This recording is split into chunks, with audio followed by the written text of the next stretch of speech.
Well, hello. You may have seen in one of my previous videos about working on getting the paint on these hood spears, and it was quite a project, and I don't really like the way it looks. I mean, you stand back here 5 feet, it looks fine. You get in close, you can see what a botched job that is. You know, going over here, missing places here. That was even with masking it quite extensively. But moreover, this is just not the right color. I've been told you see some red paint on there sometimes, but most common seems to be the blue. All I've been able to read from on the online forums and stuff is people just said it's Ford True Blue. Well, so I ordered some paint that said Ford True Blue, and it was more of a modern thing, which you can't even see. This has some luster to it and some metal speck in it. And it's obviously just not the right color. I think I have something approximately close to the right color on the front here. And what I've come around with is, I talked to another guy who owns a 51 locally. He says it's just the standard Ford Blue engine paint is what works best. So we're going to give that a try. Now, the problem with that, of course, is that engine paint comes in sprays. And you can't really spray that. And plus, it would, if you could like spray it into the bottle and try and dip a brush into it, but you know, something that's made for aerosol spray is very thin and isn't going to really work. So I've managed to pick up what's supposed to be some single stage touch-up paint, Ford Engine Blue, that came in a thing like this. So we're gonna see if this will work. All right, so you can see what it looks like right there. And we'll just do a little test area here on the F. Now, this brush that came with it is terrible.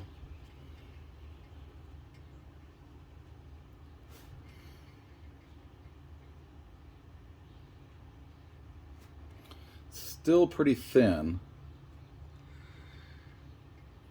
in that using this little brush, I would probably have to go over this several times to get complete coverage.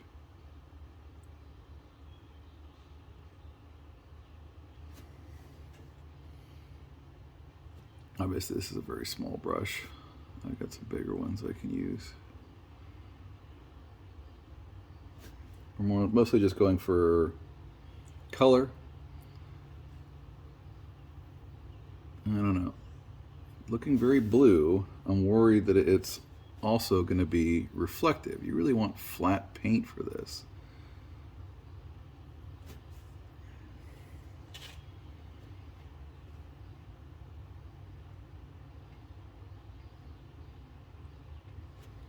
Yeah, definitely not the right brush for this. But I think this is more of a touch-up brush, which is an interesting question. Like, what would you be touching up with engine paint? Like an actual engine, and that you just gotten little flecks that got rubbed off or something, and you didn't want to spray paint the whole thing? I don't know.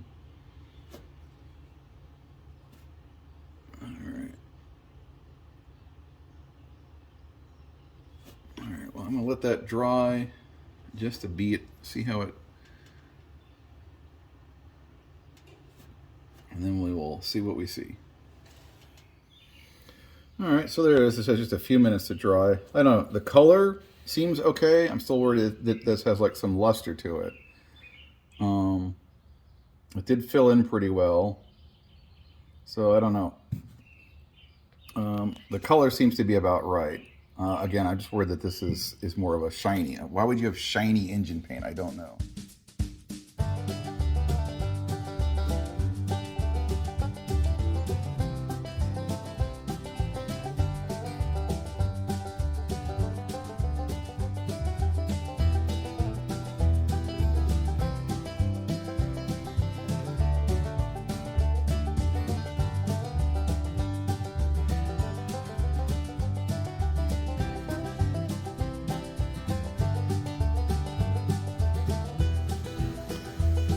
Well, as you can see, I decided to just go ahead and go for it. Not 100% pleased with this color. Well, I should say the color is okay. The hue that sort of Ford engine blue seems about right to me. Kind of a medium light blue. It definitely appears that this has some luster to it, which, you know, to me this really should be flat paint. And it doesn't really adheres super well. Just probably because you're painting directly on chrome. I don't know if you're supposed to like put some kind of primer down. Not a painter guy, but I kind of went in there a bit sloppily, figuring that it's better to fill in the corners and then just, you know, bring out an X-Acto or some acetone or whatever and clean up the little bits. So you can probably see like right there I got some overage. And you can see like right there. So I just finished painting this. So it's very uneven right now. Probably going to let this dry overnight and maybe hit it up again tomorrow to get any light spots. I mean, so yeah, as I found with the other ones, with the paint that was originally on there, I mean, you get real close and yeah, that doesn't look so great. But, you know, take a step back, you know, the casual 4-foot observation, that doesn't look too bad. I like the color, and frankly, I'm sick of futzing around with this. This is my third actually attempt. I guess I bought 3 different things of paint. I don't think I even tried putting on the first one other than a test because I didn't like it. I don't think I even showed that one. And at this point, I am just ready for this to be done. So I'm going to go ahead and see about that. Probably hit up the other side and probably, I guess, do the front emblem as well, just so that it's even, or I should say matching. At some point you just get tired of working on something and just be like, you know, I just want to be done with it. I did freehand it again, as you saw. The masking just seemed like too much of a pain. I still end up with missing parts, and if I really don't like it, as I've now found, I can just take some stripper and get this right off of here pretty easy. I also did find putting on my peepers helped. Yeah, getting to that point where having reading glasses helped with the close-up work. But that's the old car life and the old guy life. Well, and of course the other challenge is I now have this other paint that's on there, and how do I get it off? I guess I'm just going to try and do an experiment with some paint stripper here. And I'll just brush it on there, let it sit for a few minutes, and see if it'll come off.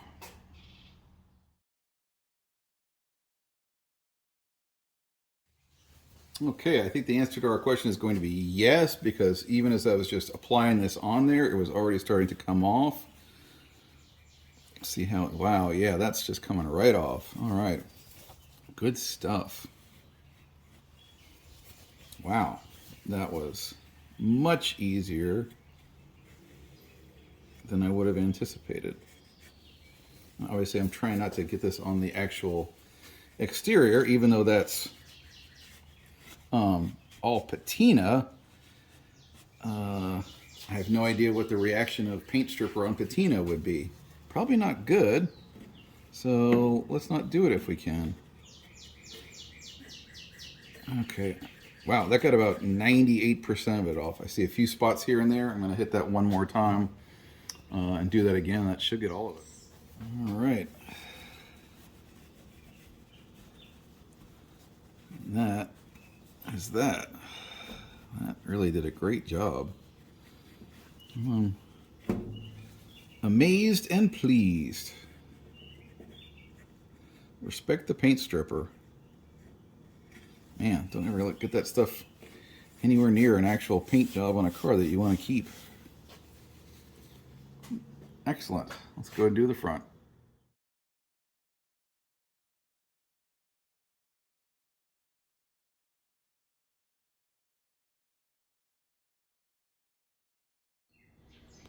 Okay, yeah, so that did a great job getting that paint right off.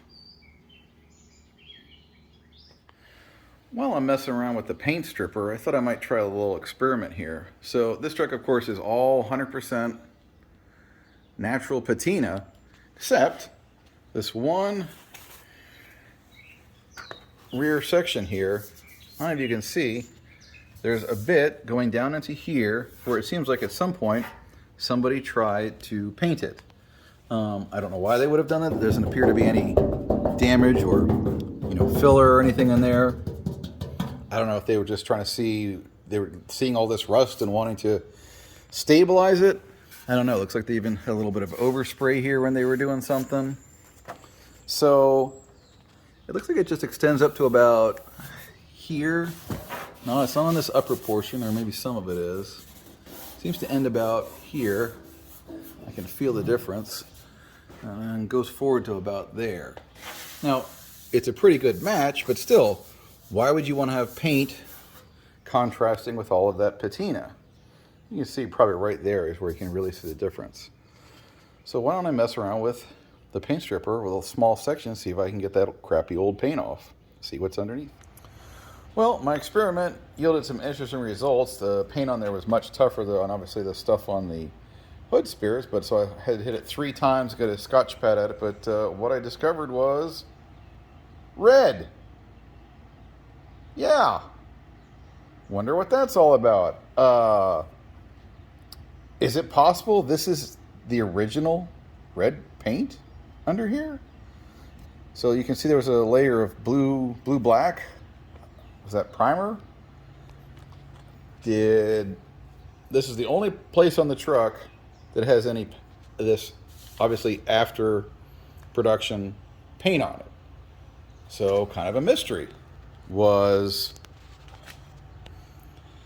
Did someone start seeing patina on it and didn't really like it and started slapping this brownish paint on here to cover it up and then say, I don't like that, and stopped? But then why would he have done that if the paint under there was still good? This is quite the mystery. Obviously, I'm going to stop right here. If you have any insight about what you think is going on, feel free to put it in the comments. If it really is the original red paint under there, how much do I want to expose that? I don't know. I'm kind of torn, but this is an interesting development.